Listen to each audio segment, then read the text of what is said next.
Hello everybody, very good evening. तो हमने देखा था लास्ट टाइम में आपको बाइडेंटेड लिगेंड के कुछ इंपॉर्टेंट कॉम्प्लेक्स पढ़ाया था, जिसमें से एक बहुत ही इंपॉर्टेंट कॉम्प्लेक्स था निकिल डीएमजी, जिसके बारे में मैंने आपको डिटेल में बताया था। आप सभी को याद होगा, निकिल डीएमजी जो होता है वो एक रोजी रेड कलर का इंपॉर्टेंट कंपाउंड होता है। तो बाइडेंटेड लिगेंड में वो एक बहुत ही स्पेसिफिक चीज़ थी जिसको आपको जानने की जरूरत थी। और उस कॉम्प्लेक्स का पूरा स्ट्रक्चर, उस कॉम्प्लेक्स में कितने रिंग बने थे, कितने हाइड्रोजन बॉन्डिंग हुए थे, कितने मेटल मेटल बॉन्ड थे, मेटल नाइट्रोजन बॉन्ड थे, कितने मेटल ऑक्सीजन बॉन्ड थे, कितने मेंबर्ड का कितना रिंग था, ये सब कुछ मैंने आपको बताया था। मैंने आपको बाइडेंटेड के दोनों कैटेगरी बताई थी। पहला आपने देखा था बाइडेंटेड कैटेगरी में न्यूट्रल वाले आते थे, उसमें आपको 5-6 लिगेंड बताए, जिसमें आपने देखा कुछ इंपॉर्टेंट रेड कलर आते हैं। और जो रेड कलर आता है वो रेड कलर का जो रीजन था metal to ligand charge transfer, वो बहुत ही इंपॉर्टेंट कॉम्प्लेक्स है। उन कॉम्प्लेक्सेस से डायरेक्ट क्वेश्चन आते हैं कंपटीशन में। तो आप कभी जिंदगी में कंपटीशन देने जाओगे तो आपको पता चलेगा वो डायरेक्ट क्वेश्चन गेट में आ चुका है। गेट जैसे एग्जामिनेशन में डायरेक्ट क्वेश्चन आया था, तो वो सब बड़े इंपॉर्टेंट हो जाते हैं। ठीक है, इसके अलावा मैंने आपको बताया था बाइपिरिडिल इथिलीन डायमीन, एंड देन आपको फिनोल्फ्थोलीन बताया था। ये सारे इंपॉर्टेंट लिगेंड के कैटेगरी थे। एंड एनानिक लिगेंड में मैं आपको रिकॉल कर रहा हूँ, मैंने आपको ऑक्सिलेट बताया, ग्लाइसिनेटो बताया, डीएमजी बताया, और उसके बाद मैंने आपको सिखाया डीएमजी के बाद अगला जो कॉम्प्लेक्स था that is very important complex and we are known simply known at acetyl acetone. ठीक है, एसिटाइल एसीटोन जिसका लिगेंड बनाया था और नाम दिया था एसिटाइल एसीटोनेटो, वो भी एक 6 मेंबरिंग बनाता है, वो बहुत इंपॉर्टेंट कॉम्प्लेक्स था। तो आप देखोगे सिस्टमैटिकली जैसे जैसे हम आगे बढ़ेंगे अच्छे लिगेंड की कैटेगरी हमारे सामने आती जाएंगी। आज मुझे आपको बताना है ईडीटीए के बारे में। ठीक है, हम स्टार्ट करने वाले हेक्साडेंटेड लिगेंड, मतलब एक ऐसा लिगेंड जिसमें डेंटिसिटी कितनी हो, 6 हो, 6 बाइंडिंग साइट हो। तो हम लोग देखेंगे हेक्साडेंटेड लिगेंड, और बहुत ही इंपॉर्टेंट लिगेंड है हेक्साडेंटेड लिगेंड। हेक्साडेंटेड लिगेंड, तो ये हेक्साडेंटेड लिगेंड क्या होता है, इसके बारे में वन बाय वन हमें देखना है और हमें जानना है। आइए मैं आपको पहले बताऊं हेक्साडेंटेड का मतलब क्या हुआ। एक ही लिगेंड में 6 बाइंडिंग साइट होंगे। ठीक है, एक ही लिगेंड में कितने बाइंडिंग साइट होंगे, 6 बाइंडिंग साइट होंगे। तो इससे कुछ इंपॉर्टेंट क्वेश्चन ऑलरेडी अराइज होते हैं। जो मैं बीएचयू एंट्रेंस जब दिया था तो उसमें एक क्वेश्चन आया था, मैं आपको बताता हूँ क्वेश्चन क्या था। सबसे पहले क्या होता है, इट हैज 6 बाइंडिंग साइट, इसके पास 6 बाइंडिंग साइट होते हैं। एक ही लिगेंड में 6 बाइंडिंग साइट्स होते हैं, मतलब एक अकेले लिगेंड जो होता है वो 6 कोऑर्डिनेशन नंबर बाइंड कर सकता है, मतलब मेटल को 6 कोऑर्डिनेशन नंबर अकेले दे सकता है। तो only single ligand can give, only single ligand can have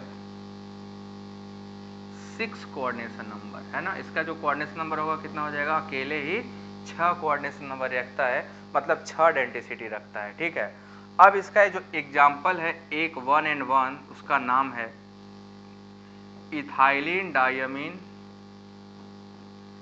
ethylene diamine tetra acetic acid, tetra acetic acid, और शॉर्टकट में हम इसको बोलते हैं EDTA, EDTA, this was the ligand, यही हमारा इंपॉर्टेंट लिगेंड है। अब इसका मैं स्ट्रक्चर आपको बना के दिखाता हूँ। EDTA one of the very very widely used ligand है, और इस लिगेंड का काम जब आप जानोगे तो आपको और मजा आएगा। इस लिगेंड के मल्टीपल वर्क हैं। ये तो एक तो डेंटिसिटी यहाँ है ही, अभी इसको मैं डेली लाइफ में जो यूज है मैं आपको बताऊंगा, इसको हम डेली लाइफ में कैसे यूज कर सकते हैं और कहाँ कहाँ पे इसका डेली लाइफ में यूज है, वो मैं आपको सिखाने वाला हूँ वन बाय वन। देखिए, पहले हम चलेंगे EDTA का स्ट्रक्चर बनाने।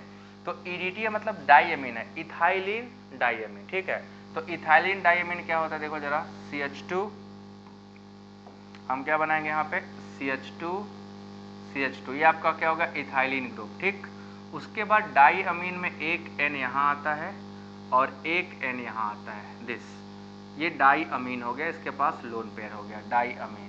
अब जो एसिटिक एसिड ग्रुप होता है वो इस पे जाके जुड़ता है CH2 COOH and again CH2 COOH, this group is called di, इधर एसिटिक एसिड हो गया, और 2 एसिटिक एसिड ग्रुप इधर होते हैं CH2 C double bond OOH and another CH2 C double bond O, C double bond O OH। ये आपका देखो 4 एसिटिक एसिड ग्रुप इसमें है। इस पूरे लिगेंड में आपको दिखाई देगा 4 एसिटिक एसिड ग्रुप हैं, and that is why it also known as tetra acetic acid. Ethylene diamine tetra acetic acid इसको हम लोग बोलते हैं। This is ethylene diamine tetra acetic acid. अब ये होता क्या है, ये नॉर्मली इस फॉर्म में नहीं होता, इसको हम आयनिक फॉर्म में कन्वर्ट करते हैं। ठीक है, जब इसको आयनाइज करोगे तो -4H+ आयन निकाल दिया जाता है। तो जब -4H+ आयन निकालोगे तो आपको दिखाई देगा कि इसमें डोनर साइड क्या हो जाते हैं, टोटल 6। कहाँ कहाँ है डोनर साइड, आपको देखने मिलेगा नाइट्रोजन है, देन CH2 COO-, एक एसीटेट आयन यहाँ, दूसरा CH2 COO- यहाँ, अगला CH2 COO- यहाँ, और अगला CH2 COO- यहाँ।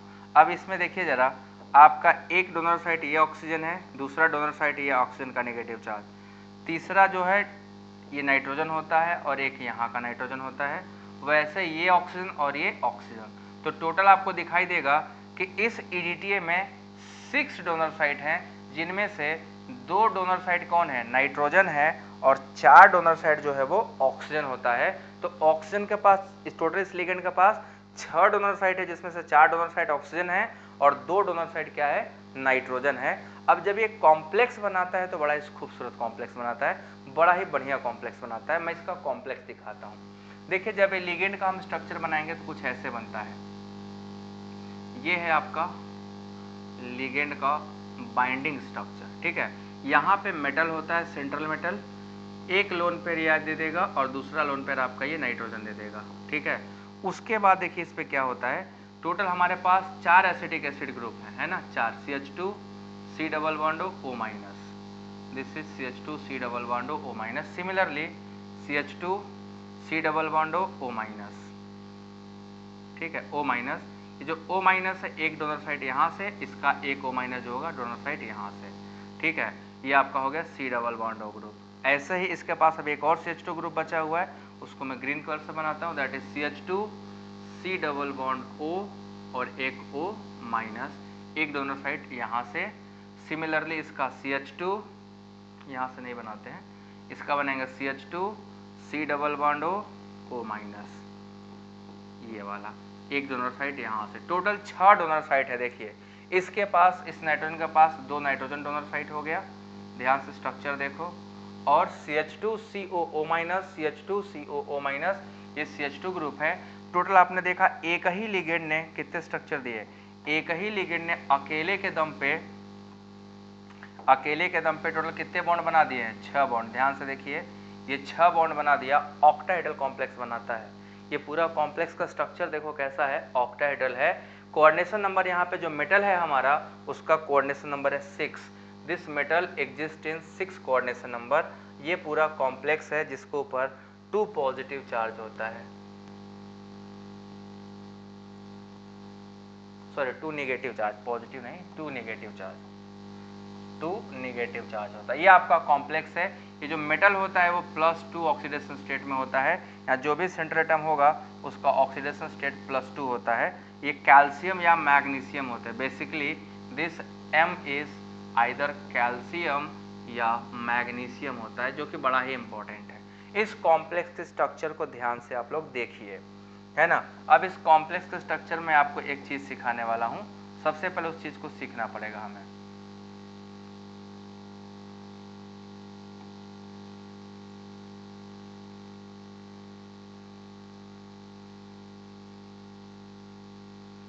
अब इस कॉम्प्लेक्स स्ट्रक्चर को देखो और इसमें पहचानो कितने मेंबर्ड का कितना रिंग बना है, टोटल नंबर ऑफ रिंग और साइज ऑफ द रिंग कितना कितना है। सभी लोग देख के बताओ कितने रिंग कितने मेंबर्ड हैं। तो अगर हम देखें तो हमारे पास 5 मेंबर 5 रिंग आपको दिखाई देगा। 5-5 मेंबर के 5 रिंग दिखाई दे रहे हैं क्या, देखो सभी लोग, तो क्या आप सभी को 5 मेंबर के 5 रिंग दिखाई दे रहे हैं इसमें EDTA कॉम्प्लेक्स में।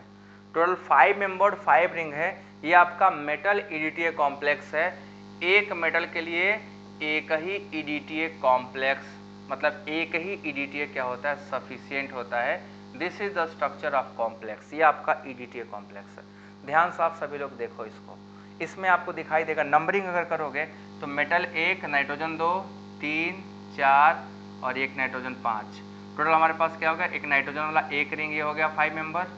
दूसरा आप उठा के देखो, यहाँ से metal, oxygen, CO, CH2 nitrogen, तो ये अगर यहाँ से देखोगे इस वाले सिस्टम से मेटल, नाइट्रोजन, ये CH2, ये CO, ये ऑक्सीजन, ये भी 5 मेंबरिंग हो गया। और ये वाला देखोगे ये भी 5 मेंबर, ये वाला भी 5 मेंबर और ये वाला भी 5 मेंबर। तो टोटल आपको कितने दिखाई दे रहे हैं, 5 मेंबर के 5 रिंग, ठीक है, 5 मेंबर्ड 5 रिंग हैं, 5 मेंबर्ड के टोटल 5 रिंग इसमें होते हैं।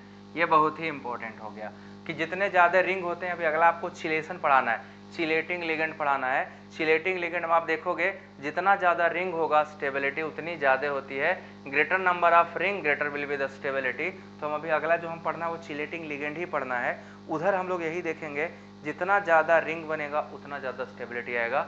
तो stability of the complex directly proportional to number of ring हो जाता है।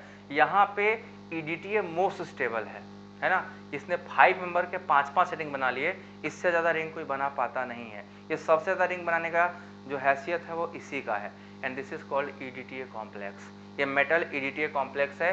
कैल्शियम या मैग्नीशियम का हम लोग करते हैं यहाँ पे बाइंडिंग। अब देखो इसका यूज क्या है, इस कॉम्प्लेक्स का EDTA का यूज कहाँ होता है, ध्यान से देखोगे तो आपको पता चलेगा इसका जो यूज है। आपने हार्डनेस ऑफ वाटर पढ़ा है, removal of hardness of water, यहाँ पे यूज होता है removal of hardness of water. Water के हार्डनेस को रिमूव करने के लिए। हार्डनेस ऑफ वाटर क्या होता है, ध्यान से सुनिए, ये प्रैक्टिकल में भी है ना। ये हार्डनेस ऑफ वाटर क्या होता है, जो पानी होते हैं हम लोग पढ़ते हैं हार्ड वाटर और सॉफ्ट वाटर। तो हार्डनेस ऑफ वाटर दो टाइप का होता है, एक को हम लोग बोलते हैं टेम्पररी होता है और एक आपका परमानेंट हार्डनेस होता है, ठीक है, टेम्पररी एंड परमानेंट हार्डनेस। अब आप सभी लोग बताओ टेम्पररी हार्डनेस किसकी वजह से है और परमानेंट हार्डनेस किसकी वजह से है, दोनों का वजह बताइए, तब फिर मैं बताऊं आपका क्या काम है। पहले तो हार्डनेस ऑफ वाटर क्या होता है, जब आप कभी पहाड़ी एरिया में जाते हो, पहाड़ी क्षेत्र में जब आप जाते हो, आपने ऑब्जर्व किया होगा कि जब आप पानी पीते हो तो पानी का टेस्ट अजीब सा खारा सा होता है ना। वहाँ पे कपड़े धुलिएगा तो आसानी से कपड़े साफ नहीं होते हैं, वो कपड़ों में क्या होता है रगड़ते रहिए बट सफाई उस लेवल का नहीं मिलेगा जैसा हमें चाहिए होता है। वो बिकॉज ऑफ वहाँ के पानी में हार्डनेस है। हार्डनेस दो टाइप का होता है, एक आपको बोलते हैं टेम्पररी हार्डनेस और एक हम बोलते हैं परमानेंट हार्डनेस। तो देखिए टेम्पररी और परमानेंट में क्या डिफरेंस है। जो टेम्पररी हार्डनेस है ये कैल्शियम या मैग्नीशियम के कार्बोनेट आयन की वजह से होते हैं या तो बाई कार्बोनेट आयन की वजह से होते हैं, या तो कैल्शियम मैग्नीशियम के कार्बोनेट या बाई कार्बोनेट हो, वो आपके टेम्पररी हार्डनेस काज करते हैं।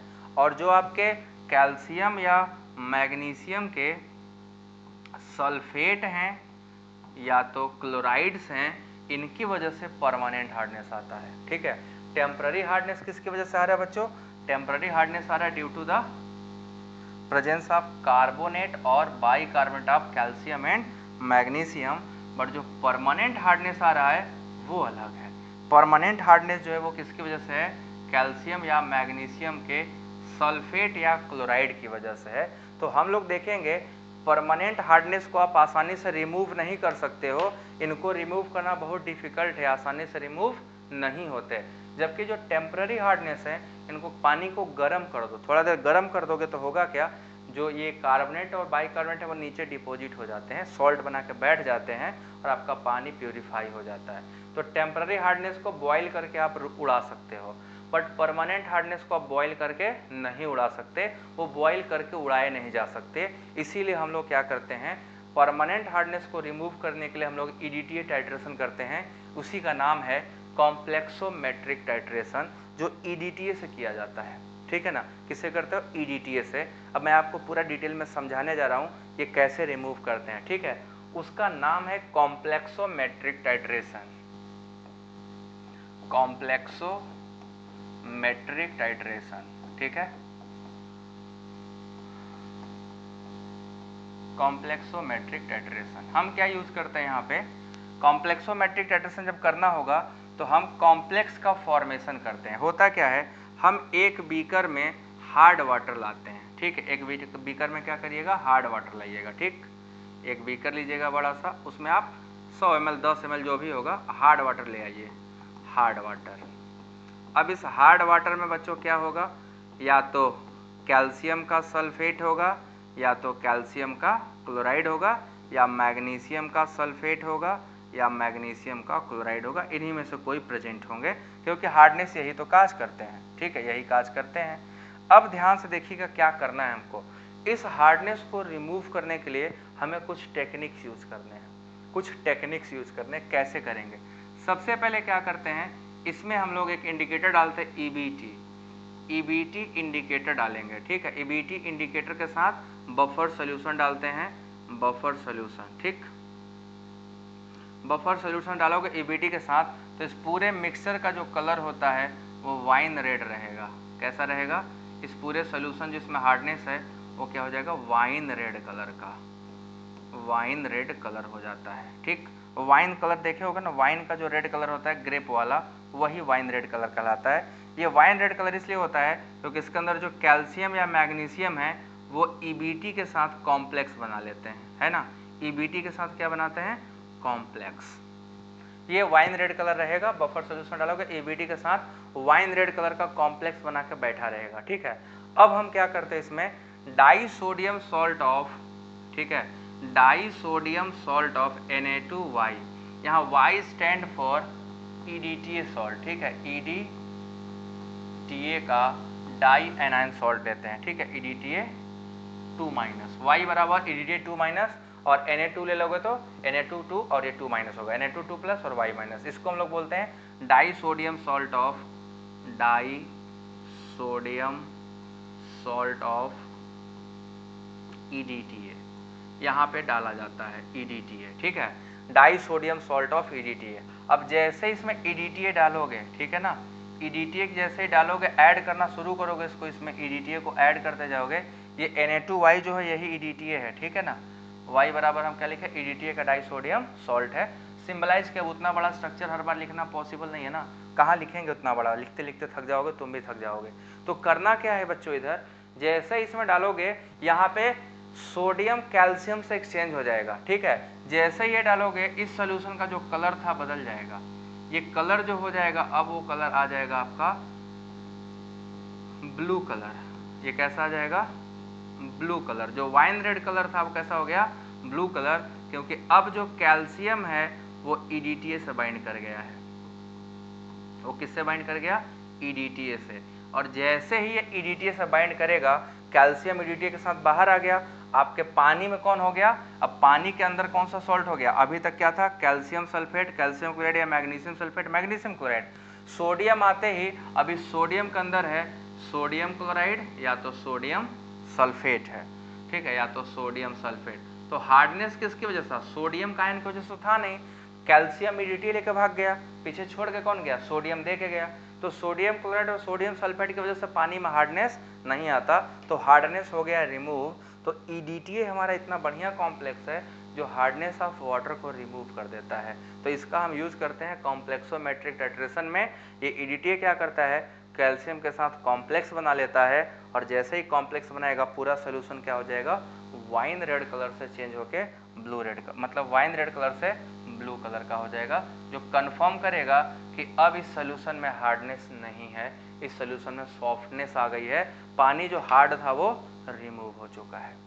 This is the all about complexometric titration and EDTA। बोलिए समझ में आया सभी को, EDTA क्या होता है, कॉम्प्लेक्सोमेट्रिक टाइट्रेशन क्या होता है, अप टू दिस सभी को क्लियर।